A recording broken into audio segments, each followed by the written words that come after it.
My name is Amelia Harrison, and I'm telling this story on my 31st birthday. A year ago today, on my 30th, I learned the truest, hardest, and most liberating lesson of my life, that sometimes the people who are supposed to love you the most can be the ones who see you the least. My family didn't just forget my milestone birthday, they used it as an opportunity to take a lavish, exclusive vacation without me, a trip they had been planning for months. What they didn't know was that their ultimate dismissal would lead to the most sweetly awkward and profoundly satisfying family showdown imaginable. They walked into paradise expecting to be treated like royalty, and they were. The problem for them was that I was the one wearing the crown. Before I dive into how I turned my family's most painful snub into my greatest power move, I'd love to know where you all are watching from. Let me know in the comments below. And if you've ever felt overlooked or underestimated by the people who should have been your biggest fans, go ahead and hit that like button so I know I'm not alone. And for all the new viewers, please subscribe to join this incredible community of people who know the power of writing your own story. It means the world to me. Now, let's get into it. What would you do if you woke up on your 30th birthday to the sound of absolute, deafening silence? The day began not with a bang, or even a whimper, but with a void. My 30th birthday. It felt significant, a proper grown-up number that deserved some sort of acknowledgement. I lay in bed, sunlight striping the duvet through the blinds of my city apartment, and I stared at the ceiling, waiting. I was waiting for the familiar ping of my phone, the barrage of texts that usually marked any special occasion. My mother, Eleanor, was always the first, a flurry of emojis and exclamation points. Then my father, Richard, with a more formal but always punctual, "Happy birthday, Amelia." My older brother, Lucas, would usually follow sometime before noon with a casual, cool big brother message. But on this morning, there was nothing. Just the low hum of the city waking up outside my window. I finally reached for my phone, a knot of familiar dread tightening in my stomach. The screen was dark. I pressed the side button. It lit up, showing a serene picture of a forest I'd hiked last autumn.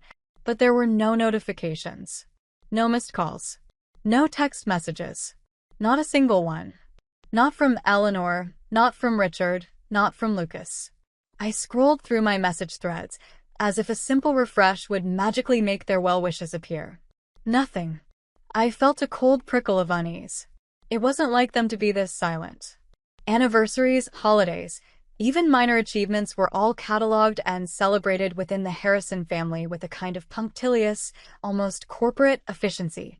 Forgetting a birthday, especially a 30th, seemed impossible. It was a breach of protocol. My first instinct, born of a lifetime of managing my own expectations, was to make excuses for them. Maybe they're planning a surprise party, I thought, though the idea felt hollow even to me. My family wasn't the surprise party type. They were the pre-booked restaurant, gift from a registry type. Spontaneity was messy, and my mother abhorred a mess.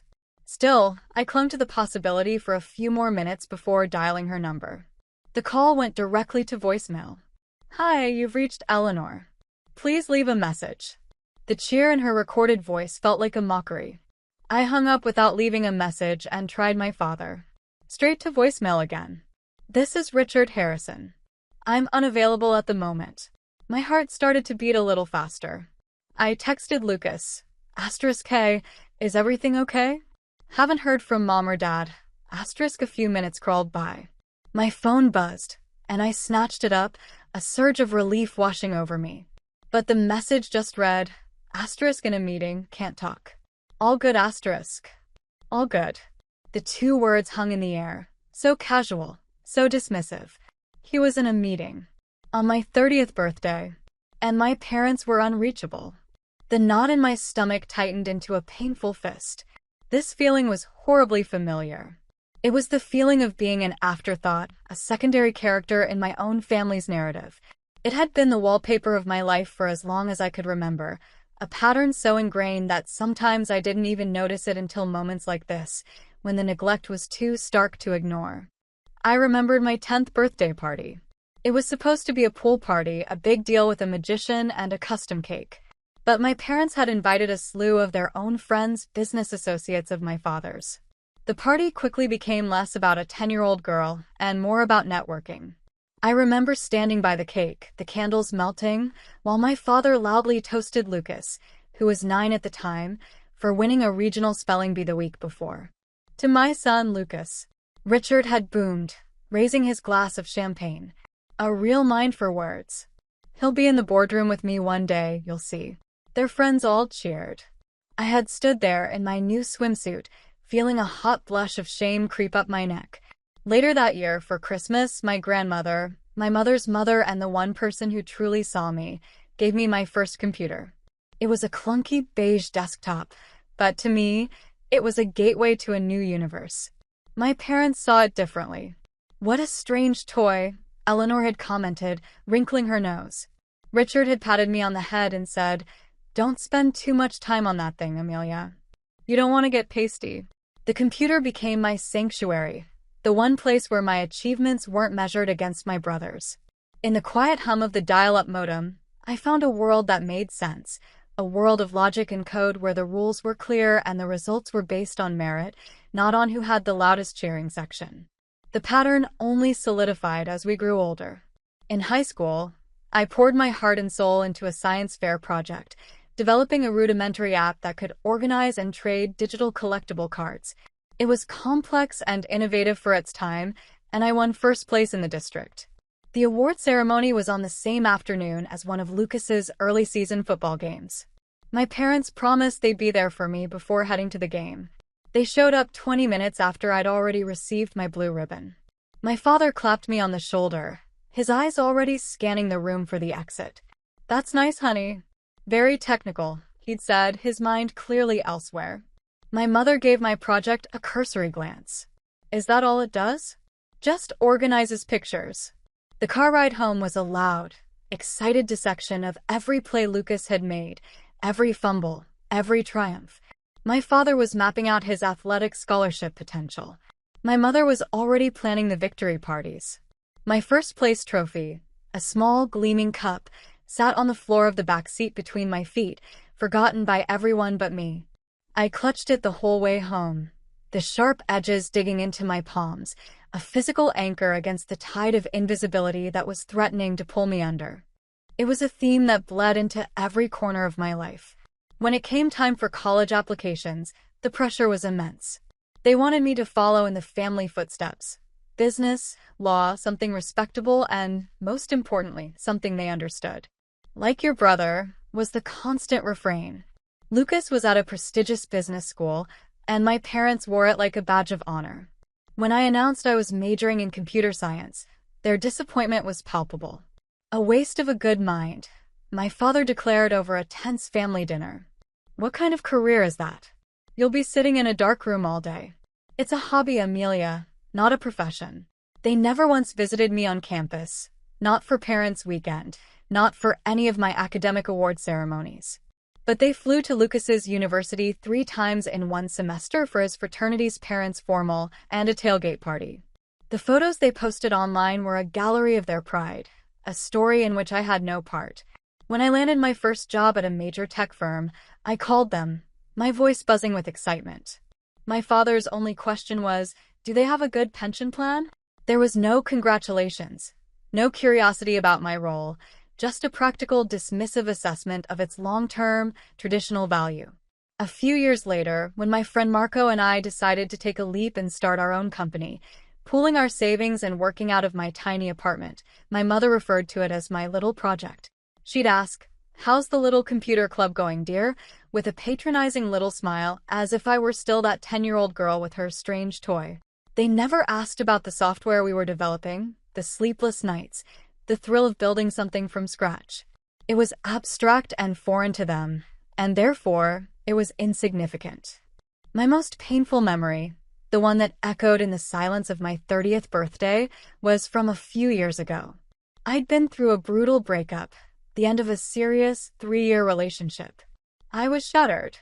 I called my mother, hoping for a sliver of comfort. I found her in the middle of planning a dinner party. "Oh, Amelia, honey, men come and go," she'd said, her voice distracted. I could hear the clinking of silverware in the background. "You're a strong girl. You just need to toughen up and get back out there.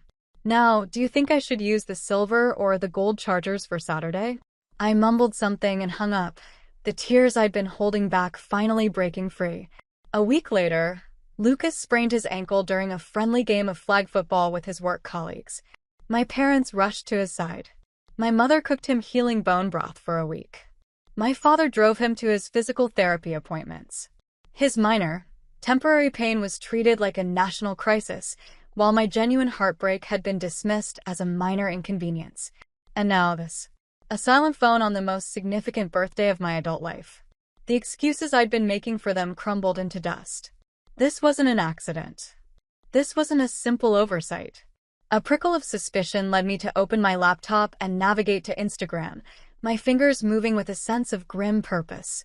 I didn't follow Chloe, Lucas's fiancée, but her profile was public. Her feed was a curated monument to a life of leisure and luxury. And there it was, posted just 6 hours ago. An Instagram story.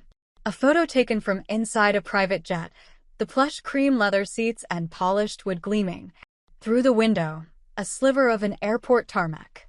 In the frame were 4 champagne flutes, raised in a toast. She had tagged my father, my mother, and Lucas. The caption was a dagger to the heart, asterisk off to paradise.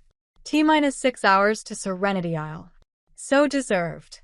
Hashtag family time, hashtag luxury travel, hashtag blessed star. Serenity Isle. My blood ran cold.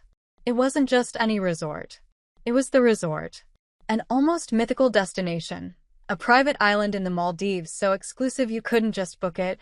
You had to be invited or be on a waiting list that was years long. It was the kind of place my mother read about in glossy magazines, the kind of place my father would mention as the ultimate symbol of having made it. And they were there. Together. Without me. On my 30th birthday. They hadn't just forgotten. They had actively, meticulously planned the trip of a lifetime, a family vacation, and the dates just happened to fall squarely, undeniably, on the one day that was supposed to be about me. I scrolled numbly through the comments on Chloe's main page. Friends of theirs, people I'd known my whole life, were leaving effusive replies. Have the best time, Harrisons. So jealous. You all work so hard. You deserve it. Not one person asked, where's Amelia? I wasn't even a ghost in the machine of their perfect life. I simply didn't exist. The finality of it hit me with the force of a physical blow. This wasn't a mistake. This wasn't thoughtlessness. This was a statement, a declaration of my place in the family hierarchy. I wasn't in it. And in that moment, something inside me, something that had been quietly fraying for 30 years, finally snapped. The rest of my 30th birthday was a blur of emotion. The initial shock gave way to a wave of profound, gut-wrenching hurt that left me breathless. I curled up on my sofa, the city's indifferent hum a stark contrast to the storm raging inside me. I let myself cry. I cried for the 10-year-old girl with the melting cake, for the teenager with the forgotten trophy, for the young woman whose broken heart was an inconvenience. I cried for 30 years of trying so desperately to earn a place at a table where a seat was never set for me. But as the afternoon sun slanted across my living room floor, the tears began to dry up, and something else took their place. A slow, burning ember of anger. It wasn't a hot, messy rage, but a cold, clear, diamond-hard fury. They had made their choice. They had shown me, in the most extravagantly dismissive way possible, exactly how much I mattered, which was not at all. And I was done. I was done waiting for their approval. I was done shrinking myself to fit into the tiny, airless box they had built for me. I was done being the family's quiet, reliable, invisible daughter. I picked up my phone and dialed my business partner, Marco. He answered on the second ring, his voice warm and familiar. Amy, happy birthday. I was just about to call. I have a bottle of the good stuff chilling for you. Dinner's on me tonight. His effortless thoughtfulness was a stark contrast to the day's gaping silence, and it almost made me cry again. But I pushed the emotion down. Hey, Marco, I said, my voice steadier than I expected. I told him everything. The silent phone, the voicemail, the Instagram post, the whole sordid, painful story. He listened without interrupting, and when I was done, there was a beat of silence on the other end of the line. Then he swore, a string of creative, cathartic curses that actually made me smile. Are you kidding me? He finally said, his voice laced with protective fury. Serenity Isle? On your birthday? That's not just forgetting, Amelia. That's a goddamn declaration of war. I know, I whispered. I think it's the end of something. Good, he said, his tone firm. Let it be the end. You have spent your entire life trying to get water from a stone. You've built an empire, Amelia. You answer to no one. You are one of the most brilliant minds I have ever met. They don't see that? That's their failing, not yours. So you tell me. Forget them. What do you want to do? Right now. What does Amelia Harrison want for her 30th birthday? I looked around my apartment, at the framed patent for our first major software suite, at the industry awards gathering dust on a bookshelf, at the life I had built for myself, entirely outside of their purview. And a thought, wild and audacious, flickered in my mind. It started as a bitter, sarcastic fantasy, a joke I would tell myself to soothe the sting. But the more I thought about it, the more it took root. The more it felt not just possible, but necessary. It was insane. It was extravagant. It was perfect. I want to buy it, Marco, I said, the words tasting like power on my tongue. I want to buy the whole damn island. There was another pause on the line, but this time it was different. I could almost hear the gears turning in his head. Then he let out a low whistle. Well, he said, a slow grin spreading through his voice. I happen to know that the holding company that owns it has been looking to liquidate some of its hospitality assets. It's a long shot, Amy, but it's not impossible. And just like that, the crazy fantasy became a business plan. The anger I felt was no longer just a destructive force. It was fuel. This wasn't about revenge. Not entirely. It was about reclamation. It was about taking the very symbol of my exclusion and making it my own. The next month was a whirlwind of focused, clandestine activity. Marco was right. It wasn't impossible. The fortune I had quietly amassed was a secret I kept close to my chest. My family knew I was good with computers, but they had no concept of the scale. The data encryption and security software Marco and I developed had become an industry standard for a number of niche but incredibly lucrative fields. We'd sold our first major platform for a figure that would have made my father's eyes water, and I had reinvested wisely. My little project had made me wealthier than my entire family combined, several times over. They had no idea because they had never bothered to ask. I engaged my wealth manager and a top-tier acquisitions lawyer who specialized in discreet, off-market real estate transactions. Her name was Evelyn, a shark in a tailored suit with a mind like a steel trap. We worked under the cover of a shell corporation to maintain my anonymity. The process was exhilarating. There were late-night calls to Zurich, encrypted files containing sensitive financial data, and tense negotiations with the representatives of the Kenta Group, the Japanese family conglomerate that owned Serenity Isle. They were old money, looking to pivot away from what they considered the fickle world of luxury tourism. My offer, submitted through Evelyn, was clean, all cash, and significantly above the initial valuation. It was an offer designed to be irresistible and, crucially, fast. I was racing against a clock, my family's arrival date. While Evelyn handled the legal and financial chess game, I did my own research. I wasn't just buying a property, I was buying a world. I studied the resort's operations, its staff hierarchy, its supply chains. I learned that it was more than just a hotel. It was a delicate ecosystem.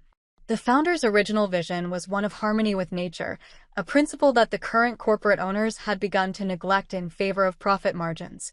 I found myself becoming genuinely invested in the place itself, in its potential. The idea that had started as a tool for a family showdown was blossoming into a genuine passion. Exactly 1 week before my family was scheduled to arrive, the deal closed. The wire transfer was confirmed. An email with a single word from Evelyn landed in my inbox. Asterisk, congratulations. Asterisk, I was the new, anonymous owner of Serenity Isle. The feeling was dizzying, a potent cocktail of terror and triumph. 2 days later, I was on a flight to the Maldives, traveling under my mother's maiden name, a small act of private rebellion. Landing on the island was a surreal experience. It was more beautiful than any photograph could capture. The air was thick with the scent of salt and flowers. The water was a shade of turquoise, so vivid it seemed unreal. I was met not as a guest, but as a ghost, an observer in my own kingdom. I checked into a modest bungalow, wanting to get the lay of the land before making my presence known. For 2 days, I walked the white sand paths, observed the staff, and ate my meals in the corner of the dining areas. On the third day, I requested a meeting with the resort manager, a polished and professional man from Spain named Javier, and the head of guest relations, a warm, sharp-eyed Maldivian woman in her late 60s named Isla. We met in the manager's office, a beautiful room with louvered windows that looked out onto the lagoon. I had sent my legal documents ahead. They knew the resort had been sold, but they only knew the name of the shell corporation. "Thank you for meeting with me," I began, my heart thrumming. "My name is Amelia Harrison, and as of 72 hours ago, I am the sole owner of this resort." Javier's professional mask slipped for a fraction of a second, his eyes widening in surprise. Isla, however, just watched me, her expression unreadable but intelligent. She had seen it all, I realized. The newly rich, the old money, the happy families, and the miserable ones. She was a student of human nature. I spent the next hour laying out my vision for the resort, a return to its sustainable roots, improvements to the staff living quarters, a new program to source produce from local island farmers. I wanted this place to be a sanctuary, not just a status symbol. I watched their reactions. Javier was impressed, nodding along, his professionalism quickly re-engaging. But it was Isla I was focused on. Finally, I got to the real reason for my early arrival. "There's one more thing," I said, leaning forward. "In 4 days, a party will be arriving under my family name, Harrison. They believe they are coming here for a luxury vacation." I paused, then told them the whole story. I didn't embellish or seek pity. I just laid out the facts. The forgotten birthday, the Instagram post, the long history of being made to feel invisible. When I finished, the office was quiet. Javier looked deeply uncomfortable, caught between his duty to a guest and his new duty to his boss. But Isla looked at me with a new light in her eyes, a flicker of recognition, of solidarity. She leaned forward, her voice a low, confidential murmur. "Miss Amelia," she began, "I have worked on this island for 35 years. I have seen families come and go. The ones who are truly happy, they are kind to the staff. They remember our names. The others, the ones who need to show everyone how important they are often the most miserable." She smiled, a small, knowing smile. "We had a family here last year. The father spent the entire week yelling into his phone about his stock portfolio, while his wife redecorated their villa in her head and the children stared at their tablets. They never once swam in the ocean." She patted my hand. "You are doing a good thing. For yourself. And for this island. Tell me what you need." In that moment, Isla became my co-conspirator. Over the next few days, we became a team. We went over the Harrison reservation. My father had, of course, booked the standard beach villas. "Oh, we can do much better than that," I said with a grin. I personally assigned them to the Starlight Cove Presidential Suites, the 3 most opulent and secluded villas on the entire island, each with its own private infinity pool and a personal butler. The suites were usually reserved for royalty and tech billionaires. The irony was delicious. Then we planned the dinner. I chose the resort's most exclusive dining location, the observatory, a single table set on a dramatic cliffside promontory, with a panoramic view of the sunset and the star-filled sky. I worked with the head chef to design a tasting menu based on all of my favorite foods, things my family would never order. And at the center of the plan was the cake, a single, elegant cake, not for a party, but for one. The final piece of the puzzle was the check-in. I had a custom uniform made, a chic, tailored linen suit in the resort's signature ivory color. It was professional, authoritative, and utterly unlike anything my family had ever seen me wear. Isla and I rehearsed the scene in the empty lobby at night. I practiced the lines, the polite smile, the cool, unshakable demeanor. "Welcome to Serenity Isle.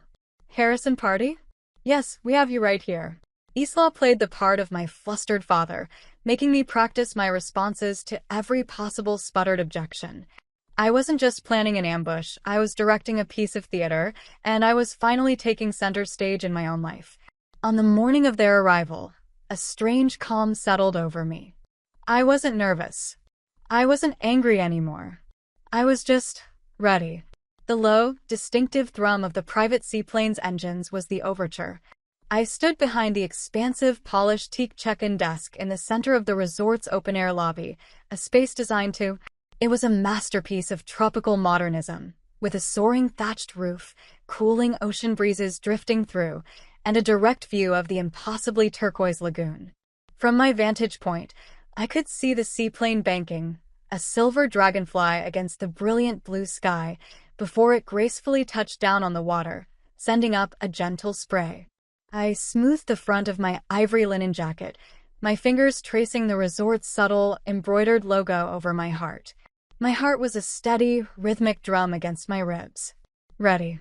A few minutes later, the electric buggy, the island's version of a limousine, pulled up to the lobby's entrance.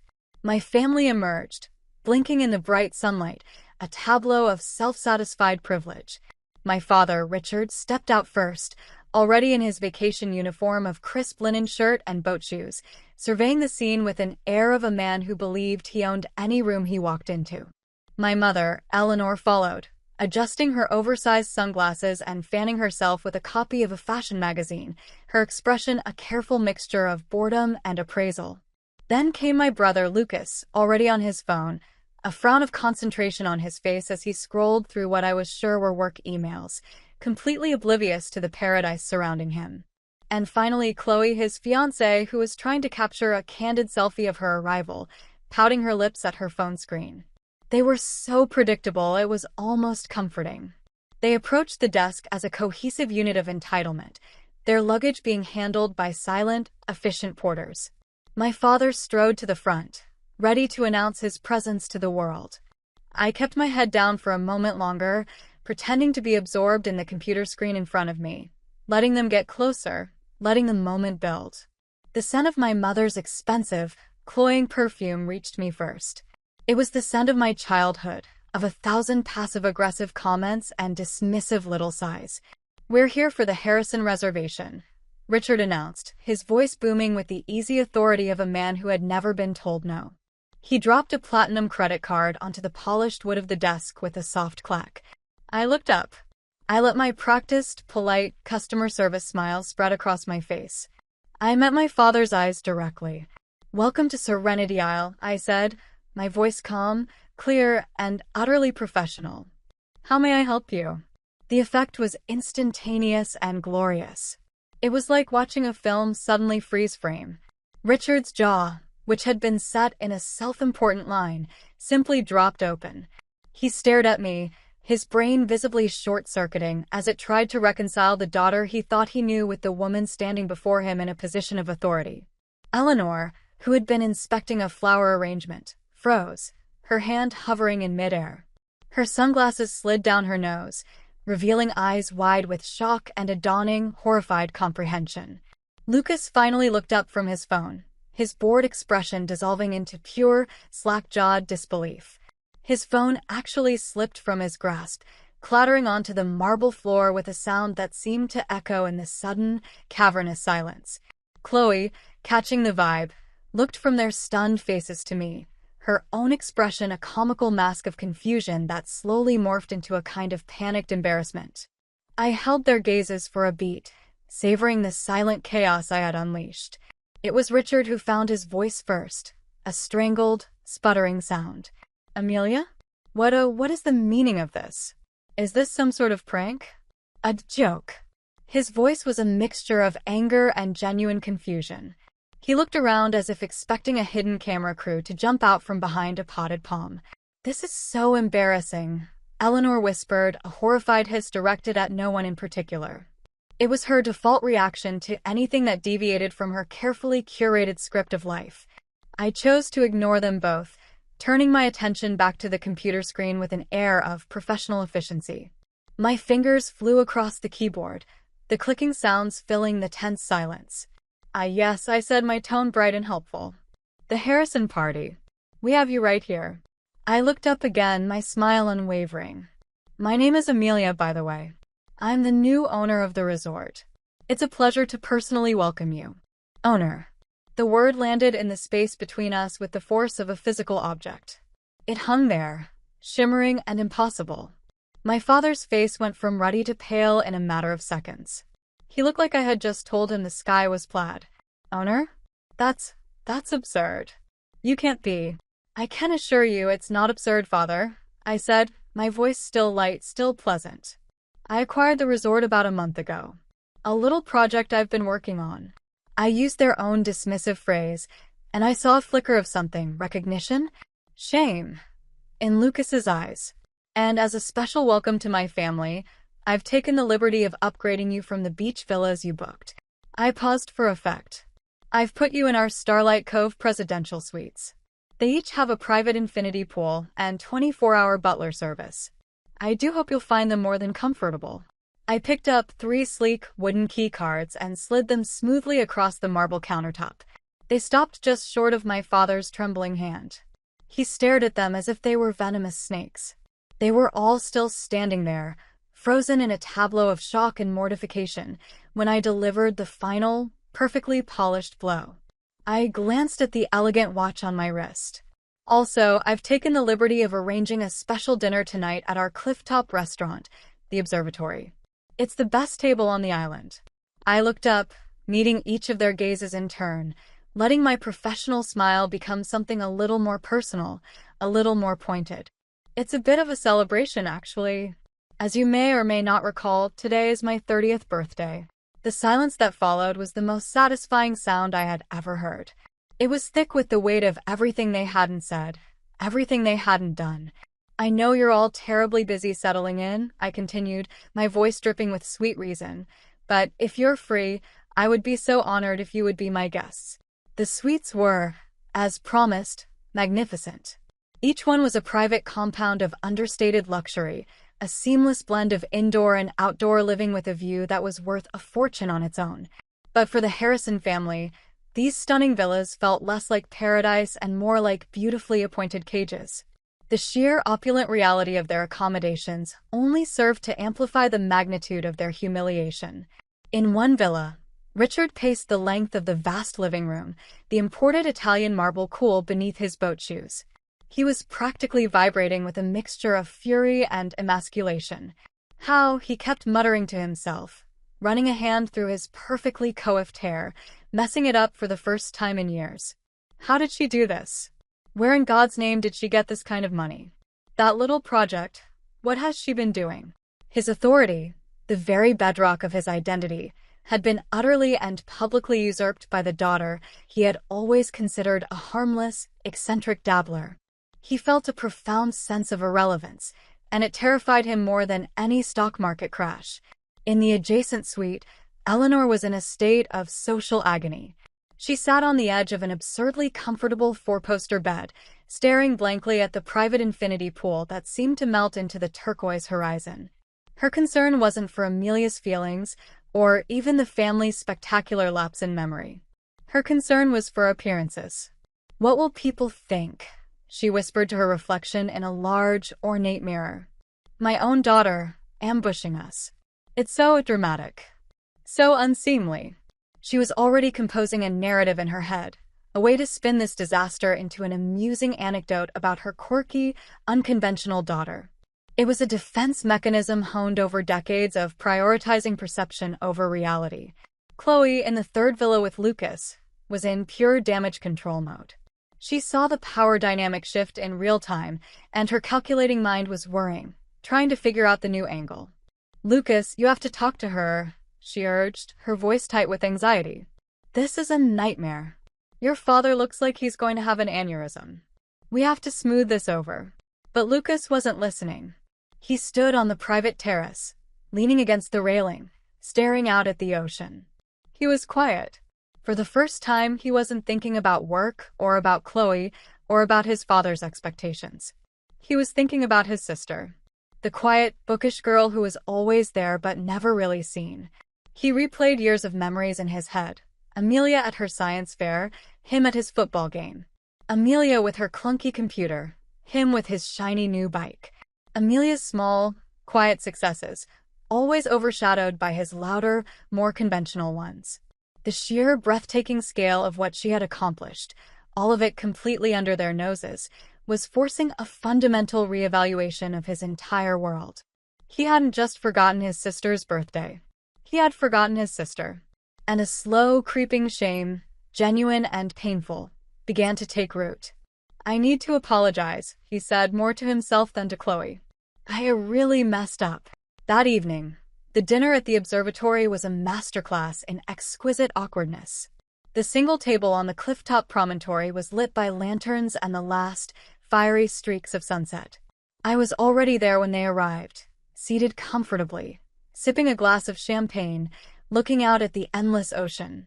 I felt serene, powerful, entirely in my element. Isla had personally overseen the preparations, and the table was a work of art. My family approached the table like they were walking to their own execution. They were dressed in their finest resort wear, but their clothes seemed to hang on them like costumes. The silence was thick as they took their seats. The only sounds were the gentle lapping of the waves below and the distant call of a seabird. My father, ever the one to try and wrestle back control, cleared his throat. "Amelia," he began, his voice strained. "I think you owe us an explanation." I took a slow sip of my champagne, then placed the glass down deliberately. "An explanation?" I asked, raising an eyebrow. "I don't believe I do. My success isn't a secret, Father. It's just a topic you never showed any interest in. The software my company develops handles secure data encryption for international financial institutions. It's very niche and very profitable." I laid it out in simple, direct terms he couldn't dismiss as technical. I saw the flicker of understanding in his eyes as he connected financial institutions with money. His entire worldview, where he was the sole financial heavyweight, was visibly crumbling. He then tried another tack. "All those years of education I paid for. I paid off my student loans in full 11 months after I graduated," I replied calmly, taking a bite of a delicate scallop appetizer. "My education was an excellent investment." "Thank you." Eleanor, seeing Richard's failure, tried a different approach: emotional manipulation. "Amelia, darling," she said, her voice dripping with wounded sincerity. "Why all this drama? This theatrical display? You know, if you were in some kind of trouble, or if you needed something, you could have just come to us. And we would have celebrated with you. You just had to tell us." The old Amelia would have been withered by this gaslighting. The new Amelia simply smiled a sad, knowing smile. "I've been telling you my whole life, Mother. In 100 different ways. You just weren't listening." I then turned to her. "And what do you think Grandma would say about all this?" I knew she loved to invoke the memory of my grandmother when it suited her. Eleanor's face softened for a moment. She would be heartbroken to see her family like this. "No," I corrected her gently. "Grandma is the one who bought me my first computer. She's the one who told me to read every book I could get my hands on. She's the one who told me to never, ever let anyone make me feel small, not even family." My mother had no reply to that. She simply looked down at her plate. It was Lucas who finally broke the tension with something resembling honesty. He had been silent the whole time, just watching me. Now he looked at me, his eyes filled with a remorse that looked startlingly genuine. "We forgot your birthday, Amy," he said, his voice quiet but clear. "There's no excuse." I'm sorry. This place, what you've done here, it's incredible. Truly." Chloe shot him a look that could have curdled milk, but he ignored her. It was the first sincere apology I had received from him in my entire adult life. It wasn't everything, but it was something. A crack in the stone wall. As the meal concluded, Isla appeared, carrying a single, beautiful cake. It was a dark chocolate lava cake, my favorite, with a dusting of powdered sugar and one slender, elegant candle flickering in its center. "Happy birthday, Miss Amelia," Isla said, her voice full of a warmth that felt more familial than anything I'd felt from the people at my table. She placed it in front of me. I closed my eyes, took a deep breath of the salty air, and made a silent wish. Not for them to change, but for me to have the strength to accept that they wouldn't. I blew out the candle. I then turned to my stunned family. "The vacation is, of course, on me," I said, my voice light again. "The sweets, the food, the activities. It's all taken care of. Please enjoy your stay." I dabbed my lips with my napkin, placed it on the table, and stood up. I left them all sitting there, under the brilliant blanket of 1,000 stars, with the bill for 30 years of their own ignorance metaphorically settled, and walked away, feeling lighter than I had in my entire life. The rest of the Harrison family vacation was a study in profound and unbreachable awkwardness. They were trapped in paradise, haunted by the ghost of their own neglect. They would see me from a distance, striding down a sandy path in discussion with the head landscaper, or laughing with the chef over a new menu idea, or taking a call on the veranda of the main house, my expression focused and serious. They were seeing me for the first time not as their daughter or their sister, but as a person of consequence, a leader respected by her employees, a woman in complete command of her world. The power dynamic had not just shifted, it had been completely and irrevocably inverted. They were guests in my life now, and they didn't know the rules. Chloe was the first to try and adapt to the new political climate. The day after the dinner, she ran into me near the spa, a large, fake smile plastered on her face. "Amelia." "Hi." "I was just saying to Lucas, this place is beyond divine. You have such an eye for detail. We have to get your advice on wedding venues." Her attempt at sucking up was so transparent it was almost pitiable. I gave her a polite, cool smile. "I'm so glad you're enjoying the resort, Chloe," I said, my tone pleasant but distant. "I'm afraid I'm quite busy with operations today, but I'm sure you and Lucas will find the perfect venue." I nodded once and continued on my way, leaving her standing there with her sycophantic smile slowly dissolving. I had no interest in playing her game. My parents' attempts were even clumsier. They cornered me near the dive center, their faces a mixture of desperation and resentment. It was my father who spoke, clearly having been coached. "Amelia, your mother and we've had time to think. We are sorry about your birthday. We were just so caught up."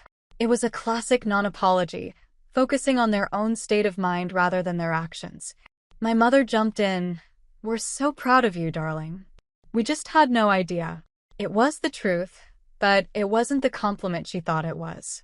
"I accept your apology," I said simply, because it was the easiest way to end the conversation. I felt no anger, no lingering bitterness. The wound that had ached for so long had been cauterized. What remained was a clean, neat scar, a reminder of a past I no longer had to live in. I was polite, I was civil, but I was distant. The warm, desperate to please Amelia was gone forever, and in her place was a woman who understood that love and respect couldn't be demanded, and when they weren't freely given, it was time to walk away. The one truly surprising development was Lucas. He sought me out later that day, finding me not in my role as owner, but in a quiet moment, sitting on the end of a deserted pier, watching the sunset. He didn't say anything at first, just sat down a few feet away. "I was an idiot," he finally said, staring out at the water. "I was worse than an idiot. I was a terrible brother." He turned to me, his eyes full of a shame I had never seen in him before. "I always just went along. It was easier. You were the quiet one. I was the loud one. Mom and Dad, they just fell into those roles. And I let them. I benefited from it." He took a breath. "Can you tell me about it? Your work? I mean, really tell me." So I did. I told him about the late nights, the thrill of solving an impossible coding problem, the terror of payroll, the triumph of landing our first big client. I talked for over an hour, and he listened. He asked smart, insightful questions. He didn't just hear the words, he understood them. It was the first real conversation we'd had in 15 years. A fragile bridge was being built, plank by plank, across a chasm of neglect. A year has passed. Today is my 31st birthday. I'm spending it here on Serenity Isle, which has become not just a business but my home. My relationship with my family has found a new, strange equilibrium. My parents and I are civil. We speak on holidays and the occasional Sunday. They respect me now, though I know a large part of that respect is born from the shock of my wealth and success. They haven't magically transformed into the warm, attentive parents I once craved, and I've learned that's okay. They are who they are. My acceptance of that fact is my freedom. Lucas and I, however, are closer than ever. He visits the island regularly, sometimes with Chloe, sometimes alone. He's my brother again, a friend, an ally. He's even become an investor in my new venture. The greatest lesson I learned from that painful 30th birthday wasn't about revenge. It was about validation. I spent so many years looking for my worth in my family's eyes, desperately hoping they would one day turn around and finally see me. But the truth is, you can't force people to value you. You have to value yourself. You have to build a life so strong, so full, and so authentically your own, that their opinion, whether good or bad, becomes a quiet noise in the background instead of the roaring soundtrack of your life. Being underestimated, I've learned, can be a superpower. It gives you the space to grow, to build, to become, in silence and on your own terms. And when you're finally ready, you can show the world and your family not who they thought you were, but who you have been all along. Thank you all so much for listening to my story. It's been a wild journey, and sharing it with this community makes it all the more meaningful. I want to hear from you now.